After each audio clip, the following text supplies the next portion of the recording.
We're doing this. So basically, For our viewers, we're talking about the congratulations, game now, which you you all have just won the lost. game. You are a Oh winner. no. Now I'm the Now, Stucky. you were a winner. Now, because you are now aware of the game, anytime you think of the game, you lose the game. And anytime you lose the game, you must announce that you have lost the game. Well, that's not important. You just want everyone else What to if you lose don't the game. agree to play the game? You can't not agree. Yeah. Now, this is dangerous. If you ever care about the game, you lose it. That is the only rule. All right. Pop my back. I don't have a duck, but I think we'll get started. Backwards twice. All right. Good evening, everybody. Welcome to RF, especially if you're here for the first time, which is 2 of y'all. So very warm welcome. You get to be indoctrinated into our joke about the number of days that it's been since we last said something heretical, which is entirely a joke, but it can be a joke. So anyway, few announcements that I had are, first of all, Happy Feast of St. Thomas Aquinas, for anybody who's observing that. Also, this Saturday is Pancakes and Pontification. We're going to do that. This is the event where we all get together and we either make or buy pancakes, and we will talk about any matter of spirituality that anybody wants to talk about. So if you have any questions about theology or apologetics that have been that you want to come up with right now, or that you have been burning in your mind for a while, this is the time to hang out and ask it. It's probably going to be in Rob's apartment, but he's not here to confirm that. If for whatever reason that doesn't work out, we'll throw something together, right? He said he wasn't going to be able to do his apartment. He said he preferred Oh, okay. phase 2. Okay, I guess I misread what he said there. So I guess what we can do is we can borrow a bunch of, he has how many griddles or something? I don't know, we'll figure that later. So phase 2 is the bottom line. Phase 2 or possibly 8. I think, I can't remember, phase 8 has a stove. Phase 2 I don't think has a stove. So if that's the case, then maybe we'll do phase 8. But either way, check Discord for announcements that we decide on for that. The next Saturday, there is the Discovery Institute conference in Denton, right? February 8th. Yes, February 8th. So that is the conference on design or evidence of design that is found in nature, where, yeah. Is that the ICR? It's not. It's Discovery Institute. But yeah, they're going to, is a similar thing. I mean, I don't know if you have too much brand loyalty to go to this one. But. Oh, no, I don't have brand. I won't go anywhere. Yeah, okay. But that's February 8th. It's just that day, and I think it's like $25 or something like that. So maybe we'll go together if anybody's interested in that. Yeah. Is that Stephen Meyer's institution? Yes, Yeah. I think so, yeah. Has he spoken with us before? Or no? He has not. No? We should Okay. remedy that. Yeah, who knows? Okay, and then Yeah. also, I feel weird promoting this, but we're about 15 people away from having 300 subscribers on YouTube, which is the number of subscribers at which we can make our link a little bit easier to remember and easier to access. So if anybody wants to, after the lecture and stuff, subscribe to the Reasonable Faith UTD YouTube channel, it would be much appreciated. And there are like buttons if you want to smash those. All right, so this is part 2 of our little mini archaeology series to start the semester, and it's the new part. We're talking about the New Testament this time. So there you go. All right. Thanks a lot, Kenneth. By the way, that conference, February 8th, it's going to have, it's going to be pretty good. One of the key speakers I'm looking forward to is Dr. Michael Egnor. He's a neuroscientist, and he's done a lot of showing how neuroscience has evidence for the soul, and so it's kind of interesting. And we are going to have a talk on that this semester as well in our schedule. All right, so yeah, we're going to dive into, or I should say dig into archaeology again here and look at the New Testament this week. So yeah, I'm excited about this. I've been reading and studying quite a bit and brushing up on some of the things I learned over 10 years ago now in grad school. Just had one course in archaeology at Biola, but it was very informative, very eye-opening. Before I do that, though, I thought it'd be interesting to look at some of the stats related to how people perceive the Bible in our culture these days. So looking at the U.S., we do see kind of a trend line where religion is less important over time, going from like 60% down to 44%. And that does seem, especially lately, you can see that seems like it's correlated fairly well with the attitude toward the Bible, taking it as God's word or not. So that's kind of interesting. And I think The other interesting trend that's very recent, though, is that there's a bit of a resurgence in people seeking the Bible, reading the Bible. Some of you might be aware there's some podcasts that have gotten really popular. I know Father Schmitz has something, and I know, there's several that are just like way at the top now of the charts that are either Christian or just like Bible, read through the Bible in a year kind of things and that kind of thing. That's kind of interesting. So we have this interesting dichotomy where culture is growing more secular and the attitude toward the Bible is in some ways worse. But just very recently here, people are really, I think, realizing the lack of fulfillment, the lack of purpose, the lack of meaning in the world if there's no God, and they're turning to the Bible. So that's really good. So I think showing the accuracy of the Bible is especially important now. And so I think it's going to be important for all of us to kind of study some of this evidence more. And this was an interesting thing that I thought would be eye-opening here as well. This was a atheist talk show in Austin called the Atheist Experience.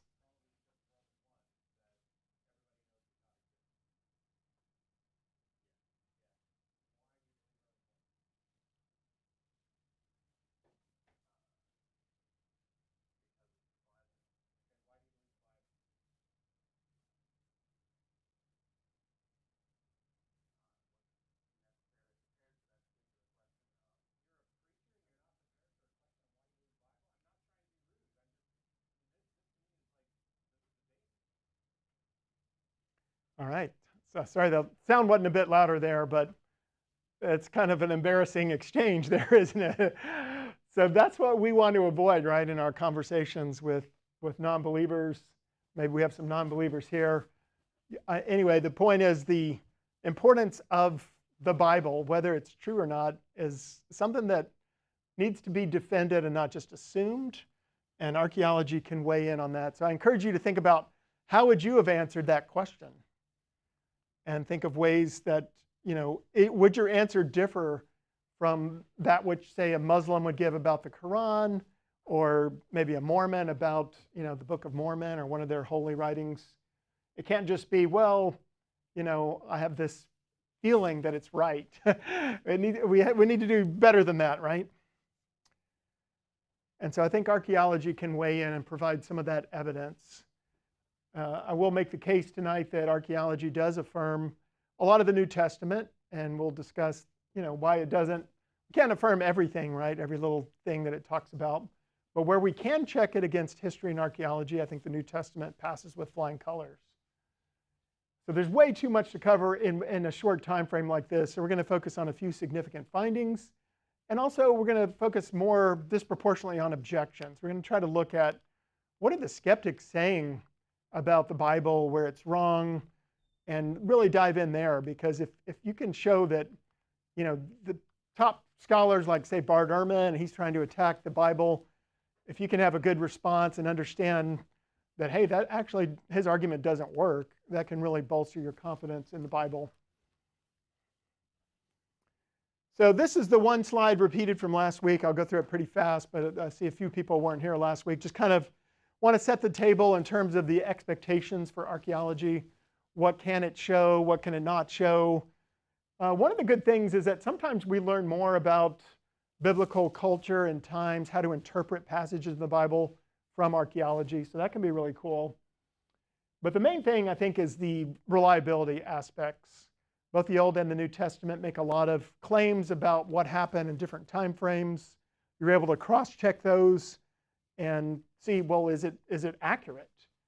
And then if the authors get those sort of incidental details, if they get a lot of the background accurate, then that doesn't necessarily prove the whole thing's inspired by God, but it does give you more evidence that, for example, maybe that it was written early. Like, how could they get all this accurate if they wrote it much later?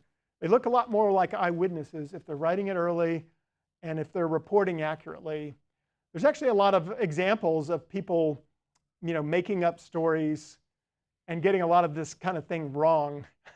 Like Apollonius of Tyana is one of the things that people like Bart Ehrman like to compare with the life of Jesus. He was written about He was kind of a first century figure that supposedly worked miracles, but the only biography about him was paid for by an empress. And there was really only one witness he quotes in that book. And the guy lived in Nineveh, which nobody was living in Nineveh in the first century AD. So it's kind of off to a bad start. So yeah, there's a lot of ways in which if you just try to write something later, it can be shown that like this is obviously wrong. And we don't have that with the Bible. So that's it definitely increases the confidence anyway that it is something that God could have inspired. But the problem with it, as I mentioned last week, is that we have a very incomplete record. There's several senses in which we have a fraction of a fraction, as Ed Yamauchi had once made this quote. And basically, it relates to the fact that only a fraction of artifacts survived the 2,000 years since the time of the New Testament. Of those, less than 2% of the sites have been excavated. And then even among ones that have been excavated, they don't always publish the results right away. So that's why, for example, we found this P52 manuscript of the book of John sitting around in this library in England. And it had been there for decades. And it's like the oldest known text in the New Testament. And it's just because we have so much information, people haven't always searched through everything or written about it publicly. So yeah, I would argue, I think one of the key thing we want to look at from the standpoint of evidential examination of the New Testament is, do we have the evidence that you would expect if the Bible, or in this case, the New Testament, is true? Okay, so not that we expect every confirmation because of the nature of archaeology and its limitations, but do we find the kind of evidence we would expect if it's true? So I'm going to give you reasons for thinking that is true. You might disagree, we can discuss it, but the other thing we'll look at, though, is just why is it that relevant? So unlike a lot of other religions, most other religions, I would argue, are not necessarily grounded in history. There's a lot of debate even about, for example, when the Buddha lived and things like that. And then those that do kind of intersect with history, like Mormonism and Islam, they have some anachronisms in them, like the Quran claiming that there was crucifixion in ancient Egypt and things like that, just some things that are obviously thought to be wrong by historians. But let's look, for example, at Luke 3 and look at the kind of writing that he's claiming his gospel is here. So it says, now in the 15th year of the reign of Tiberius Caesar, when Pontius Pilate was governor of Judea and Herod was tetrarch of Galilee, and his brother Philip was tetrarch of the region of Iturea and Trachonitis, and Lysanias was tetrarch of Abilene, in the high priesthood of Annas and Caiaphas, the word of God came to John. This is John the Baptist in this case. So notice how this isn't just like, once upon a time in a faraway place. He's really nailing it down with respect to historical markers, geographical markers, things that you can check, you can cross-examine. So it's quite different in that sense. And in fact, all 8 people mentioned in just these almost less than 2 full verses, we can show that they existed, and we have secular records. We don't have to rely on the Bible solely. We have archaeology even that affirms the vast majority of these, and they match. The locations, every claim in here matches. So I think that's really significant. But one of the things about even this verse is it wasn't always the case. There used to be some controversy about some of this. So I think those are some of the interesting things to look at. Places where skeptics claim the Bible was totally wrong, and then we later get evidence that weighs in. So the number of cases they're able to claim has gone way down over time. So I'm going to look at 3 different things just that relate to that. So one of them was that Lysanias was tetrarch of Abilene. This was a small little city that was kind of near Capernaum. And they thought that Luke was wrong about this because Josephus, he's a Jewish historian in the 1st century, he writes about Lysanias being tetrarch of this very area, but in a different time period, basically 60 years too early. So that does sound like the kind of thing where it's like, oh, this is a mistake. Luke could have got it wrong. Notice, though, one interesting thing is that whenever there's a difference between the Bible and something else, It's more like the Bible is treated as like guilty until proven innocent. If they disagree, oh, it must be the Bible that's wrong. It's never, oh, this guy could have got it wrong too. So that's something to just kind of be aware of. But in fact, here's a case where we did find a temple inscription, and it was definitely in this exact right time frame. And there was actually someone named Lysanias who was tetrarch of Abila, which is sort of another name for Abilene. And it had this inscription that referenced the august lords, which that's how the scholars know those were only called that during this time of Tiberius. That relates to the Caesar Augustus that preceded him. I've got a backup slide, for example, on that goes in more detail, but the scholars agree that, oh, yeah, I guess we can't say Luke is wrong anymore. So either there could have been, the same guy twice as a ruler in that area. It's possible. Or it also, maybe Josephus just got it wrong. But the one thing we do know is that Luke didn't get it wrong. We have good reason for thinking he did. And there is the inscription. So you can obviously see that it says what I said it does, right? Yeah. All right. So the other one that was an objection from the past relates to the fact that why is it mentioning 2 high priests? You read the Old Testament, right, and there's only one high priest. There's a succession. When he dies, you appoint a new one. So why is there 2 high priests listed here? So sure enough, there were skeptics. This is going back to the 19th century, I'll admit, but this guy, Robert Taylor, was saying any person being acquainted with the history and polity of the Jews must have known that there was never but one high priest at a time. And so that skeptical objection held some sway back before we had additional information about this era. And we do know that Annas, or sometimes called an Ananus, he was the high priest during 6 to 15 AD, but he was deposed by Pilate's predecessor, Gratus. Apparently this guy, he would just appoint a high priest and depose them, and it just went on over and over. So the Jews, though, they believe that God is selecting them. They have their own way of, so that, they might have to go along with the Romans and say, okay, we'll call him the high priest. When we have an official meeting, we'll bring him out. But they always, for this time period, it can be shown that they actually kind of maintain, this is the one they really think of as the high priest, and here's the Roman version. So there were effectively 2 high priests. It was an accommodation by the Jews to the fact that they're being ruled by Rome. And you see this in Josephus, the Jewish historian I just mentioned. He uses the same kind of language. This happens to be a slightly different time period, but you see him talking also about plural high priests. Okay, so that's kind of interesting. So I think that that evaporates basically that challenge. All right, why do I have that twice? So we do have actually archaeological evidence of both high priests, which is also interesting. And it's sort of, as I referred to, that one little verse, you get a lot of these connections. Not only do we have archaeological evidence, we actually have the bones of this dude Caiaphas, or as he was known, Joseph Caiaphas. They found this ossuary, that's a bone box. What the Jews would do in this 1st century era and a little bit in BC, just before that, they would basically let a body decay, and then they would take the bones and put them in this ossuary.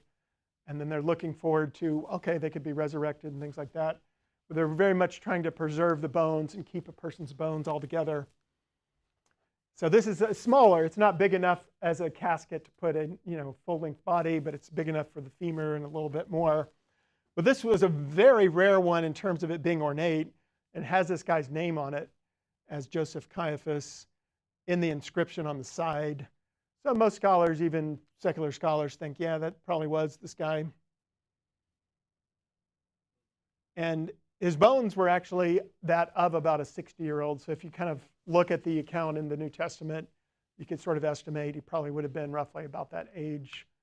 And most people back then didn't actually live that long. So that's of some value as a marker of authenticity as well. We also have Annas' tomb that's been excavated. So there was a family tomb associated with this high priest that shared the role with Joseph Caiaphas. And you might remember Caiaphas presiding over the trial of Jesus and having the interesting interchange. So it's kind of cool to think that we have that guy's bones. We have evidence of him. We're validating the account. We also have a palace that may have been from Annas. But let's look at another objection. This one relates to Pontius Pilate. So if you go back far enough, there was people even questioning the Bible with respect to whether there ever was a Pontius Pilate. I don't think that was ever really justified because there was 3 different historians outside of the Bible that wrote about him. So that's kind of bogus anyway. But it's nice that we now have archaeological evidence. And there's also a skeptical objection that, hey, Luke is using the wrong terminology for Tacitus, or he's not matching what Tacitus, this Roman historian, used later, where he called Pilate a procurator. Tacitus was writing enough later that by then the official term would have been procurator, rather than what Luke used, this other more generic term in the Greek. But it turns out that Josephus, also writing in the 1st century, used the same term. So Luke matches the practice of the time for how the Jews would refer to this Roman ruler. So there really isn't much of an objection even before you get to archaeology. But now we have, the silver bullet in archaeology as well. We found this inscription back in the 1960s near the coast where Pilate was living, and it says Pontius Pilate, prefect of Judea, has presented the Tiberium to the Caesarians. All right, so we now have this also matching better with Luke than it did with Tacitus in terms of how it referred to this governor. All right, pretty much covered that. We also have some rings from Pilate. So we have multiple things validating that he was this governor and in that proper time frame and so forth. All right, now I'd like to look at 3 skeptical objections related to going up a chapter, previous chapter in Luke, Luke 2. This is one, how many of y'all have heard people talk about, oh, the Bible got it wrong about censuses? That's a pretty common one, right? And there's multiple ways in which they complain about it. So we're going to try to address those concerns. I think most of them are pretty satisfactorily answered. Sometimes you can't be 100% sure on every little thing, but I think we have multiple ways in which the skeptical claims could be incorrect. So one of them was that, oh, well, wait a minute, why does it have Mary and Joseph having to go to Bethlehem if they lived in Nazareth as part of this census? Is that really valid? So people question whether the Roman census would ever require people to go to their home cities. And actually, we do have evidence of this. A good book, one of the key sources I'm drawing on is this one. If anybody wants to look at it or borrow it, I definitely recommend it, by Dr. Titus Kennedy. I met him last year at the Discovery Institute conference, by the way, so he was speaking there. I don't think he's going to be there this year, but he's a pretty interesting guy. He's pretty young, but he's already got a PhD and did all this archaeology work from even when he started like when he was a teenager, and he's like super knowledgeable. Anyway, so yeah, he points out that we have, for example, a census edict from Egypt in which it talks about how the people for the census would return to their own homes. I'm not going to read the whole thing here, but that's the key phrase. They would actually have to go back to their homes. Now, is this just a one-off? Kennedy argues no. He says, look, even, we've got other documents as well. Here's one from AD 48, an even more relevant time frame. And it relates to a census during the time of Claudius. It's talking about the testimony of some man named Thermotherion. And he said that people living with him, they returned to his house for the census. So there's another example documented. And Kennedy says there's other similar census papyri that are known. So I think that one is not a real good objection at this point because we have enough evidence to the contrary. Another skeptical objection would just be that this sounds like it's for some, they've argued the Romans didn't even do empire-wide censuses. Kennedy also argues that that's actually wrong. And he says that we have evidence from the deeds of the divine Augustus, which mentions, he quotes multiple censuses actually with numbers growing over time from like 4 to 5 million. And he argues that these numbers are such that it would have had to be empire-wide. And so that, I think, is at least some reason for thinking that they did have them. Josephus shed some light, too, on one of the complaints is, well, wait a minute. Even if you had this empire-wide census, the general Roman thing was, I think there's basically a scholarly consensus around, okay, yeah, they did have empire-wide censuses. But the trickier one might be, well, they're saying, wait a minute, he would let Herod be the one that kind of runs the census, rather than why would you say it's a decree went out from Caesar Augustus? To me, that seems a little weak anyways. Like even if Herod was running it, it might have been instigated or initiated indirectly by Augustus just wanting a new census. But we actually have some information from Josephus that Herod was out of favor with Augustus. So in fact, just like a year or two before this census, Josephus talks about how he went from being like a friend to being more of like a subject. So it sounds more like he would not have trusted Herod the Great to do this census. And so it is more appropriate to speak of it as a census initiated by Augustus on that basis. And there's the inscription that Kennedy references. All right, a third and the most complicated one to get into the different theories about is probably this notion that Luke is referencing someone named Quirinius as governor of Syria. So it says, in those days, a decree went out from Caesar Augustus, census be taken of the inhabited earth. We talked about that.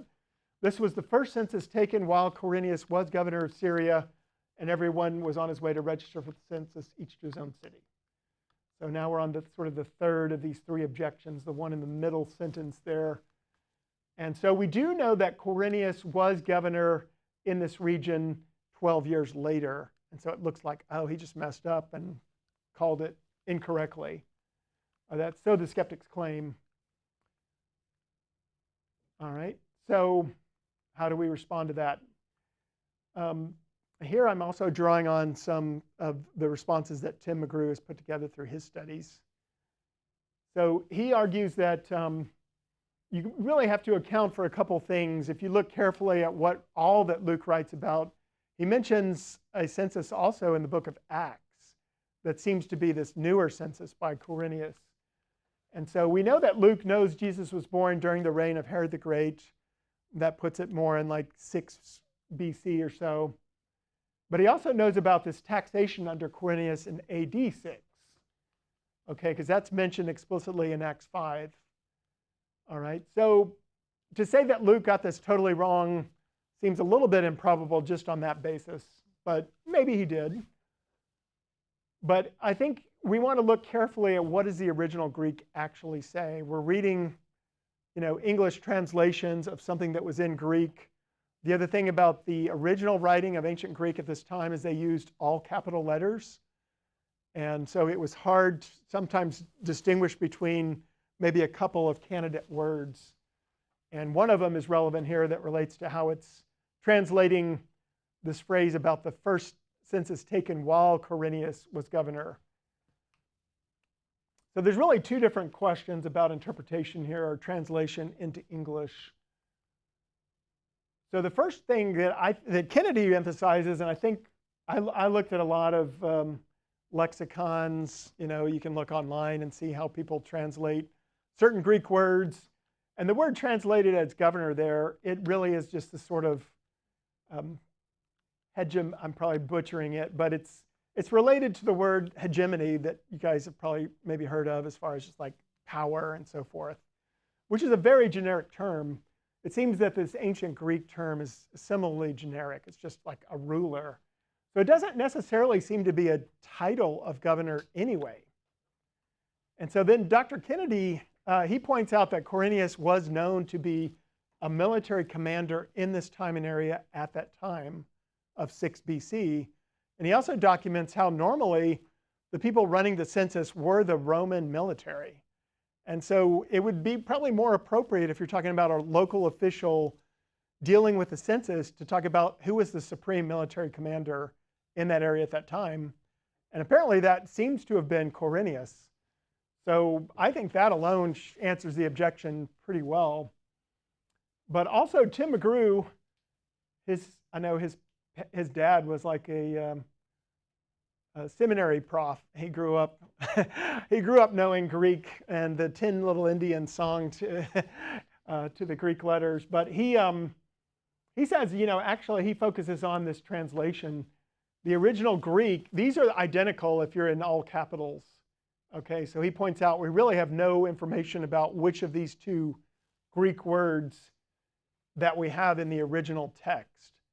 And that the meaning in the alternate one than how it's usually translated would be this phrase, the census itself was first made. And so it's more referring to, Luke knows that he's writing this well after these things have taken place. And he knows that Quirinius later did this other census. And so it might just be referring to something that happened in 6 BC but wasn't finalized until 6 AD, basically. And often they would do a census followed by a taxation. That's why you're numbering people, you're trying to get money from them and all that kind of thing. And it would take a lot of time sometimes. And there were political things going on there where it may well have been interrupted. So that's an alternative as well that could explain this. But I think either one, I think number one is probably easier to understand and probably satisfies the challenge. And you do see Luke using another Greek verb in Acts 11 with kind of a similar way of looking back to something that already happened.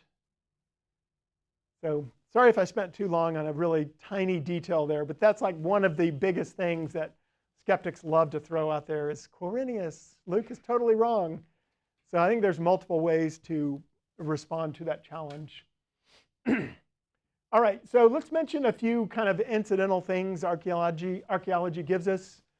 It's just kind of interesting. You have a figure like Erastus mentioned in Romans 16 at the end there, where Paul's sending his greetings to people living in the area. He mentions Erastus. And then sure enough, we find later, I think he was writing the book of Romans from Corinth, and he's saying that he's sending greetings from Corinth to Rome. And so we have a pavement in Corinth that's inscribed, Erastus provided pavement at his expense. So that's kind of cool, because he mentioned his job, and then we've got the thing that shows, there was this guy there in that time frame with that job. Very specific incidental detail. It just shows, people weren't just making up stories and adding names to make them seem more plausible. Another interesting one, because it's so nailed down time-wise, is that Gallio, who's mentioned in Acts 18 as being proconsul in Corinth, we have an inscription that shows that he was, and that it was it was a very brief tenure for that position, and so we know that it matches the actual right time frame. It actually gives us a marker to help calibrate where Acts fits in terms of years historically. So that's one of the good things about archaeology as well, that it can provide those kind of intersections historically. All right, let's see here. Just a few other interesting tidbits. You might remember in Acts, there's this is one of the wilder sounding stories, right? King Agrippa's giving a speech, and in Acts it talks about how he was, they were clapping about him. He was accepting praise for being a god, and he was killed as a result, basically, I think by worms or something. And you see the same basic story recounted by Josephus. So that's pretty interesting confirmation from outside the Bible for one of the most outlandish sounding stories that you have. Now we also, I think we have pretty good archaeological evidence that sort of shows where Jesus was born in Bethlehem in a cave. I didn't include that here, but the more important one is where was he where was his tomb? And archaeologists are pretty confident that that tomb really does lie beneath the modern-day Church of the Holy Sepulchre. So if you're ever in Israel, you should check it out. National Geographic has a pretty good online special where they went and looked at the tomb below the church.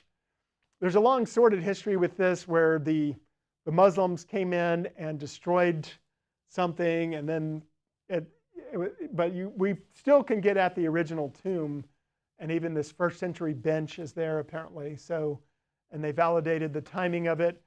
One of the interesting things that gives them confidence that this might have been it, yeah, there's several things actually. I guess I don't list them, so I'll list them more by memory. But Emperor Hadrian, who was in the early part of the 2nd century AD, was a Roman that was very anti-Christian. Actually, he wasn't as bad about persecuting as some other ones, but he wanted to go to all the Christian sites and like put a temple to some god there. And so he went over here and he built something to, some temple to some god. So he thought he knew where Jesus' tomb was to do that, is the point. And the other point is that it was a single-chambered tomb, the only one known. We have a lot of tombs in 1st century Palestine for the Jewish people because of this burial practice they had. You can find these ossuaries and so forth. But most of them were family tombs. You would have an area, and then they'd have like a side chamber, and they'd keep expanding. But remember, the New Testament says Jesus was the first one put into this tomb. And then it was so significant an event, no one ever added to it. So it was the only single-chambered tomb in that area. And so that also adds some evidence that this is probably it. We have several archaeological confirmations from John. There was a time where skeptics questioned, did you really have this pool? What's the deal with these 5 porticos? That sounded kind of bizarre to them. Like, is it a pentagonal shaped thing, or what's the deal? One of the ancient skeptics said, oh, this is just like an allusion to the 5 books of the Pentateuch or something. But we now know that, yeah, we've actually found that, and it was in the right place, and it was basically like 2 pools with something in the middle, and that's where you got the five things. We also have the pool of Siloam, which is very nearby, where Jesus healed the blind man and told him to wash in that. And so one interesting thing about this is mentioned here that remember I said Hadrian liked to build things on top of. So he built a temple to the god of healing, Asclepius, which is kind of interesting. Like, he knew there was this tradition that there was a healing done here. And this goes way back to like 110 AD or whatever. I don't know the exact year, but that's also, he was trying to go anti-Christian, but he ended up helping to validate the proper location of several Christian things, and it worked against him. So God has a sense of humor sometimes in that way. I think also some of the interesting archaeology relates to, there's often this claim like, oh, well, maybe Jesus was this great teacher, and then over time, there was this legendary development, and eventually maybe they worshipped him as God, something like that. But actually, if you look at the oldest artifacts that we find about Jesus, the oldest writings by historians like the Roman historian Tacitus, they're all talking about Jesus being worshipped as God. And so there's no evidence of this kind of legendary development. It's quite the opposite. So here's an example of one of the older artifacts about Jesus. And again, it's from a hostile witness, so to speak. Apparently there was a couple of Roman soldiers. One of them had become a Christian. The other one was mocking him by making this kind of graffiti with a hanging from the cross was like a donkey. And he's saying that Alexamenos worships his God. He's like, hey, you're worshiping this person that was crucified. And that also fits with the New Testament claim that, that the cross is foolishness, right? I mean, which is pretty obvious, I guess, but how do you start a religion where your leader was crucified? It's really bizarre unless there was also a resurrection, which we're going to talk about just before Easter. But the main point here is just seeing that we have archaeology that shows that people were worshiping Jesus as God in our earliest artifacts. Another one, if you look at sort of the earliest mosaic that we also have this church building in Megiddo where it talks about a woman, a God-loving, offered this table for God, Jesus Christ, as a remembrance. This is also a pointer to the fact that there are a lot of prominent women in the early Christian movement, former slaves. A slave became a pope in the early church. So there was a lot of really awesome validation of how Jesus had this revolutionary message about how all people have this. It was really hearkening back to Genesis, right? We're all made in the image of God, male and female. But the message you have in the New Testament is one of there's neither slave nor free, Greek nor Jew. We're all one in Christ. You have this beautiful picture of everybody is valuable to God, which was very much not the case in the Greco-Roman world, much more than you probably realize. But here you have this prominent woman who had this great tribute to Jesus as God. I would like to talk a bit more about ossuaries. I did my thesis in grad school on this. I did a lot of research, and I noticed it doesn't get a lot of attention necessarily, even in the apologetic community. But we do have, this very brief time window where there was a lot of buried bodies in these ossuaries in and around Jerusalem. And if you're going to start a movement, and this story about someone being crucified and raised from the dead, it's going to be hard to fake it in that area if it's not this huge metropolis like a modern-day New York or something. But none of these ancient cities were that big. It would be really hard to trick the locals when you have this kind of claim. And yet again, we have people like Tacitus, the Roman historian, saying that this, and he thinks of it as a myth and so forth, but he admits it came out of Judea. It came out of the Jerusalem area with this claim that Jesus was raised from the dead. There's an Oxford historian, A.N. Sherwin-White, who says that it takes at least 2 generations to really formulate a legend. And so if you have early evidence in Jerusalem about Jesus and him being raised or him being God or things like that, that's really significant. And we actually do have this in some of these ossuaries. We do have some examples of crosses on ossuaries. And there's at least 3 different archaeologists. And one of them, like Sukenik here, he was very much an atheist Jew. He didn't have any axe to grind in this debate. But here's his words himself. He was actually considered the world's greatest authority on Jewish ossuaries by virtue of his long archaeological career. His son also was a prominent archaeologist. So he knows the difference. There's sometimes markers on the edge of these ossuaries, but he's seeing actual evidence of crosses. And also they were praying sometimes to Jesus on these ossuaries. And he says, all our evidence indicates that we have in this tomb the earliest records of Christianity in existence. It may also have a bearing on the historicity of Jesus and the crucifixion. So he's dating this to about 50 AD, this particular site. Yeah. Yeah, this is also one of the symbols seen there, which, a lot of people... Yeah. Yeah, because a lot of people thought that it came out later, right? But they have evidence that it goes way back. I'm not saying it's not controversial, but I'm saying these archaeologists, non-Christians, found things like this and documented it. So, others might try to push back on that, but archaeology, you can't fake it. This was sealed, hermetically sealed kind of tomb. They found coins, from that time period of the 40s or whatever. And it seems pretty solidly dated as well. Yeah, there I mentioned the Cairo as well as crosses. Yeshua is commemoratively applied on several ossuaries, and it's kind of an appeal to him. And yeah, the early use of crosses or kairos is pushed back on by secular skeptics. But one of the things in my research that I saw also was we found them buried in the Vesuvian volcano. So if you go to Pompeii, and this is from Herculaneum, but of all the places where it's hard to fake something, right, it would be there because it's just like buried by this volcano. and the Western world didn't even know about it because no one bothered to write about these cities being buried. The people knew about the volcano, but they didn't realize, oh, Pompeii and Herculaneum are just totally covered and all these people died. But I mean, I've visited there in person before and seen some of the stuff. There's some really interesting things. I mean, most of the people there obviously weren't Christians and so forth.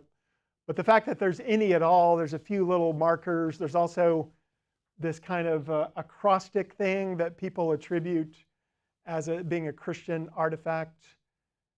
I think I've got that in a backup slide as well, that provides some evidence. If you look at Paul's missionary journeys, he went to Tivoli, which is right near where this happened. It was just kind of near modern day Naples. So it seems plausible there could have been an early Christian community there, and this was like some kind of lectern or cross or something in Herculaneum. So you do have some of this early evidence of Christianity taking hold very early on for this crucified Messiah. It's like, how do you pull that off, right? Unless it really was true. So a lot of the things too about the ossuaries is it gives us names. About a fourth of them have a name inscribed on them.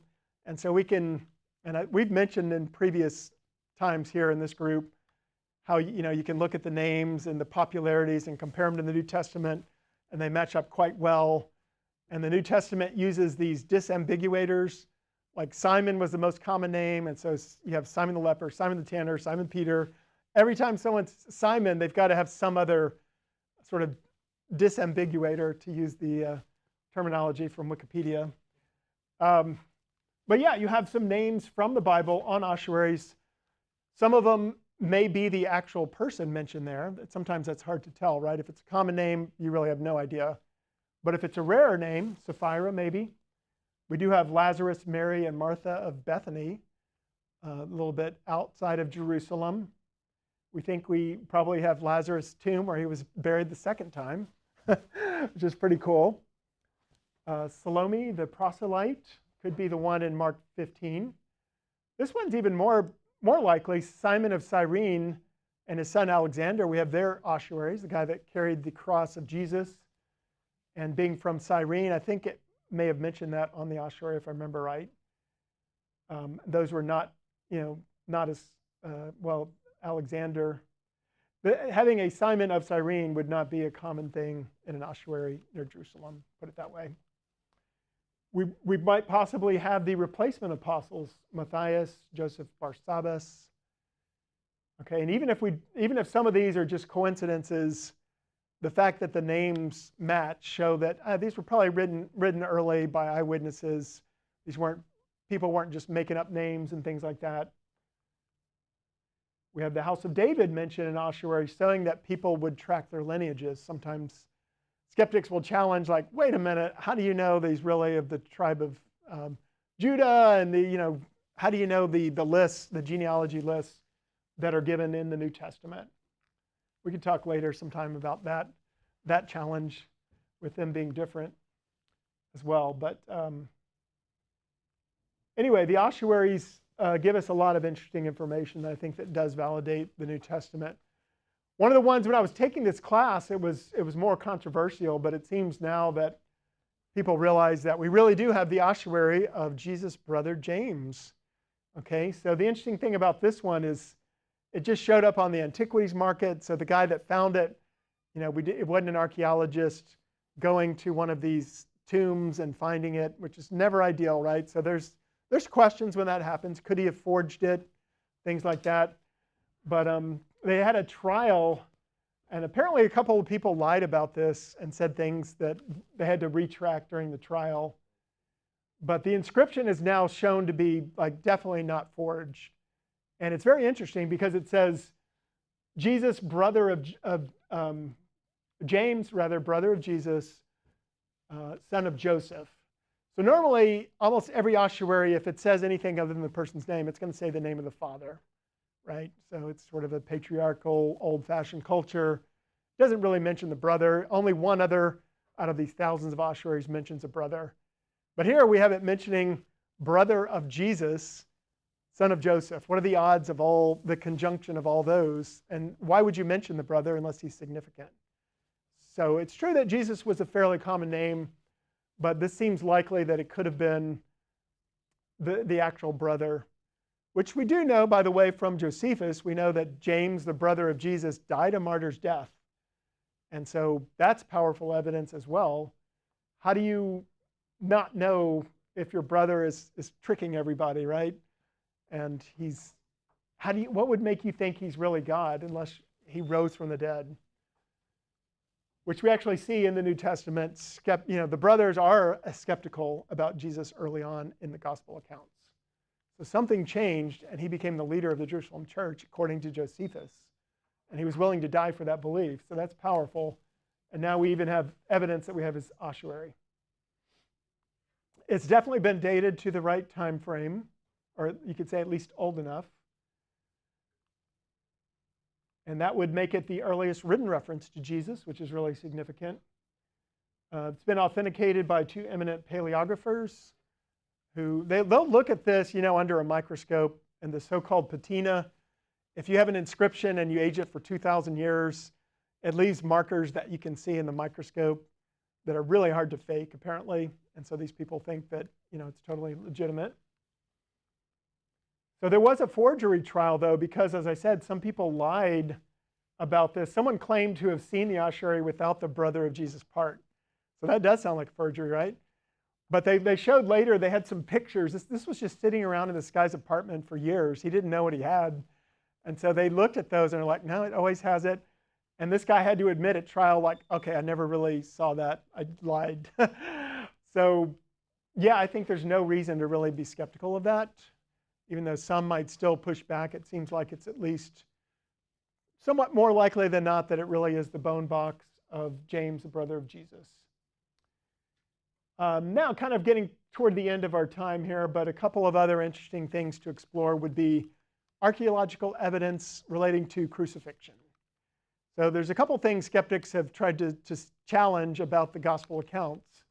One is that, wait a minute, these were criminals who were crucified. They wouldn't be given a proper burial. They might be thrown in a pit and dogs just devour them or something like that. So there would be a missing body. But actually, if you look at Jewish writings of the time, if you look at the historical Jewish perspective, in fact, you even see it today.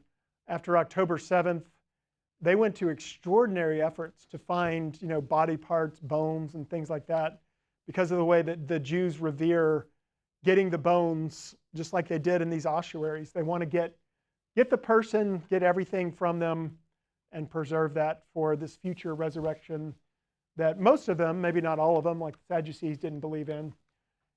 But the point is, do we think they ever buried the crucifixion victims? I would say that just reading Josephus and other people, it seems pretty obvious they did, even when they were criminals. The only exception was the Jewish revolt in AD 70, where they made the Romans so mad, they crucified a bunch of people, and I don't think they did bury those.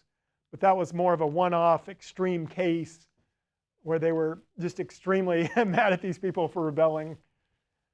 So in this case, we found apparently somebody named Johanan, his name's on the ossuary. He was apparently crucified because we still have the nail from it in his heel, and the wood seemed to have gotten calcified or something like that. And there was like a bend in the nail, as you might be able to make out there. So it looks like that had to be crucifixion. And then they also broke his legs, just like you see in the gospel accounts. They didn't do it to Jesus, but they did it to the other two thieves beside him to make sure they died quickly, because if you don't have your legs to push up, you can't breathe. So that also kind of confirmed that, yeah, they used this crucifragium, or however you say that, technique of breaking the bones. All right, and so this guy, he was found in an ossuary in Jerusalem. So, I mean, it's very local to where the actual crucifixion of Jesus occurred, obviously, as well. And we do have at least one other person who was crucified. In this case, it was all the way up in the United Kingdom area, actually. The Romans were killing people in, I think this was like in the 100s or something. So, when you think about it, though, you could have other people in ossuaries that were crucified, and you wouldn't know it unless there was something weird with the nail or something. And some of them, I don't think that, I haven't seen the stats on like, did other people, how many people had these broken legs that could have been from that. Skeptical scholars might just assume other things broke their legs, so that wouldn't convince them that it was really a crucifixion. You have to get this, this nail in there. How often is that going to happen? Not too often, probably. So we do see some evidence that victims of crucifixion would be granted a proper burial. And there's a quote from Josephus that I referenced, that they generally were taken down. And we already mentioned about the legs, so that's some good confirmation. Now let's look at, let's see how we're doing on time here. Okay. We can talk briefly about Nazareth, because this is a fairly recent one where skeptical objections have been overturned. So you had people writing in, say, 1996. That might seem old to you young folks, but it's not that long ago from an archaeological standpoint, right? When you're talking 2,000 years. So he's claiming that, well, there was no place called Nazareth. It only came about later. This was completely mythical, blah, blah, blah. And then now in 2009, we definitely have first century evidence of Nazareth, not discovered by Christian archaeologists looking there and trying to force it, but by Jewish archaeologists working for the Israeli Antiquities Authority. And it matches the sort of the size. I think it was about a 10-acre town at that time. So the phrase you see in the Gospels, can anything good come out of Nazareth and so forth, seems to fit. It was this tiny backwaters, area. But sure enough, it was populated in the first century. And archaeologist Jack Finnegan, he studied the first century burials in that area and said, look, they were following the Jewish burial practices. It wasn't just some random town, but one that was inhabited by Jews who were trying to follow the law and things like that. That's significant. Also very interesting is the Nazareth Decree. I'll go through this real fast because I think I've talked about this if you went to my resurrection talk a while back. But it's worth mentioning because this is really, really wild. So they found this in Nazareth, but way back in 1878. But it's a decree by the emperor, an imperial decree, saying that we're going to have the death penalty for tomb robbers. Now, tomb robbers, historically, what do they generally steal? Stuff, right? If people would sometimes put valuables with their loved ones or whatever, especially like Egyptians were famous for that, but some other people would as well. That's what you want to steal, right? You don't want to haul off some dead body. What's the point of that? That's kind of a rare thing. And then why would you have the death penalty for tomb robbers? All right, so there's a pretty good case that can be made. We know for sure this is ancient, first century type time frame. There's a pretty good case that it was actually written in the reign of Emperor Claudius, which would nail it down to 41 to 54 AD. We think Jesus probably died in 33 AD. So that would be right at the time frame where the Romans are like, we've got this problem. Claudius was the one that he expelled the Jews out of Rome, and it's recorded in non-biblical sources and also in the book of Acts, that they kicked all the Jews out because they were fighting about this Christus, which is the way they referred to Christ at the time. And so Claudius in particular was frustrated by the Christians and this uproar that was resulting from them. So it makes sense that he would have done it. And it also fits, the Jews, according to the New Testament, were circulating the story that the body was stolen from the tomb. And so that's what the emperor is hearing. That's what he thinks is true. It fits that as well. It definitely supports the claim that the tomb was empty. However you want to say it became empty. That's one of the so-called minimal facts that some apologists like to point to and then try to argue what's the best explanation for all the known facts relating to the resurrection. All right, so some scholars have pushed back on the connection to Jesus, but it seems pretty obvious, right? You got this town of maybe 400 people, Nazareth, and then this decree shows up there later with this capital punishment. It doesn't sound very coincidental to me. Nazareth was so small it wasn't even mentioned by Josephus. There were no writings about Nazareth before the Bible, and that's why some people thought they had you caught the Bible in an error until we had that archaeology we just talked about. So yeah, I won't read that, but I summarized it already, shown on the right.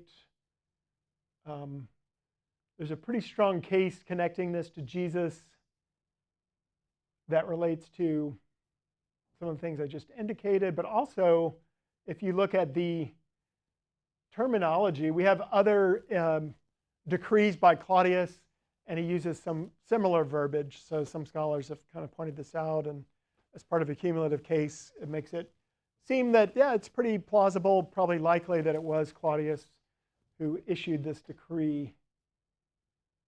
And he in particular would have had issues with the Nazarenes. All right. And then lastly, what time is it? Okay. Just real quick, synagogues. People push back on, wait a minute, there weren't synagogues before 70 AD, and yet you see in the New Testament all over the place it's talking about synagogues where the Jews would meet, these centers of worship that probably doubled as schools and so forth. So, as late as 2003, you have scholars pushing back on whether you had synagogues. And, very recently now we have evidence in spades for a number of synagogues from the first century.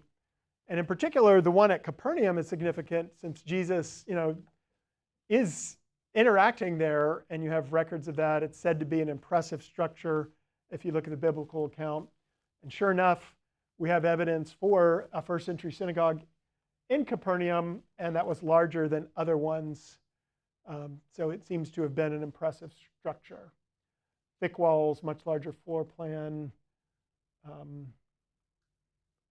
So it matches Luke 7 where it talks about that. And now, this is a book by Craig Evans. He documents all these places where we found pre-19 or pre-70 era, pre-70 AD synagogues. So that's, I think, really significant. We've showed that that was spectacularly false by archaeology now. There's one shown in the background that was, you remember Mary Magdalene? This was her hometown. They had a synagogue there as well. So it's pretty cool. All right. I would say that we are out of time. So is there a closing question or comment that anyone would like to make about this fire hose of evidence? Yeah. I know in Matthew there's a line or two about after Jesus' death, a bunch of tombs were opened and saints were raised and walking around Jerusalem. It seems like that would have been a massive event. Do you know if there is any evidence corroborating that, or would that be one of those things that might have gone through the filter? Yeah, that's a good question. You wouldn't really have archaeology from that, but you would arguably you would think you would have maybe some historical evidence. I would say we're kind of lacking in that. Some, like Mike Lacona, try to sort of explain that away, but I don't really buy that. I think it's a historical claim. I mean, it was such a wild day, though, right? You have darkness, earthquakes, both of which I think we do have some evidence for that we could have talked about. There are writings, ancient writings about a severe darkness and things like that, and there was earthquakes that are, it's hard to pin down the exact timing, but it might have matched. But I think, yeah, the many people coming out of the tombs, part of it is, I don't know of any writings on that aspect. What I might say to that is, well, first of all, if that didn't happen, or if it's more symbolic, then it's not like a faith-destroying thing. But then also, if it did happen, it's kind of a thing you would expect not to have much evidence for, because it's people not being somewhere, which is different from like ossuaries you'd find. Yeah. You wouldn't really find a reverse burial or something. Or yeah, I guess it would mainly just be people writing that they saw all these people resurrected. But yeah. It depends somewhat on, the Jesus resurrected body. I mean, people thought he looked like a normal person. If these people came out of the grave and they looked like normal people, unless you knew them, you probably wouldn't think anything of it, I guess. But that's a good question, and that is an area that shows like we can't confirm everything, every claim in the New Testament. Yeah. No, I was just gonna add pretty much what you were saying, but I do feel like that's something that like is the skeptical argument against that whole Yeah, yeah. stumbling through the streets. But yeah, no, we don't have any precedent in the Bible for such a, you know, um, such a rising from the dead. What we do have is what Jesus was like, which was pretty much like a normal person. Yeah. And so, yeah, that's a fair point. That probably wouldn't have been much. Or Lazarus, yeah. And let's say you were somebody who saw a relative, and then you probably would have become a Christian at that point, right? And then if you're a Christian, you're probably more focused on Jesus is raised from the dead, right? And you're probably talking about that. So I don't know. There's just some thoughts off the top of my head, but.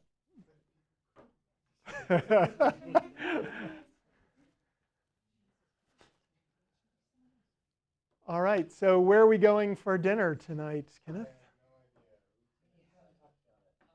What has the most accessible sugar?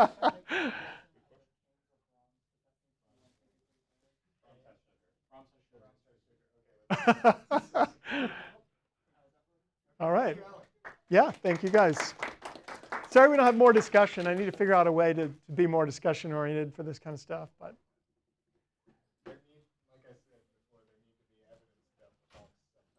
yeah.